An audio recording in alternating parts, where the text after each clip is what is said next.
মেয়েদের স্বামীর সংসার নষ্ট হয়ে যায় কেন? অনেক সময় দেখা যায় সম্পর্কের শুরুতে সবকিছু সুন্দর থাকে, কিন্তু ধীরে ধীরে সমস্যা দেখা দেয়। প্রথমত, যোগাযোগের অভাব। যখন স্বামী স্ত্রীর মধ্যে খোলামেলা আলোচনা হয় না, তখন ভুল বোঝাবুঝি তৈরি হয়।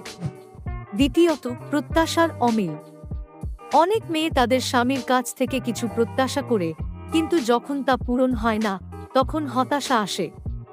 তৃতীয়ত, পারিবারিক চাপ।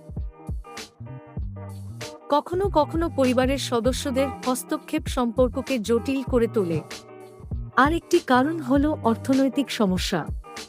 অর্থনৈতিক চাপের কারণে মানসিক চাপ বেড়ে যায়, যা সম্পর্কের উপর প্রভাব ফেলে। সবশেষে, ভালোবাসার অভাব। সম্পর্কের মধ্যে ভালোবাসা ও যত্নের অভাব হলে সংসার ধীরে ধীরে ভেঙে পড়ে। তাই সম্পর্ককে টিকিয়ে রাখতে হলে একে অপরের প্রতি শ্রদ্ধা ও ভালোবাসা থাকা খুবই জরুরি।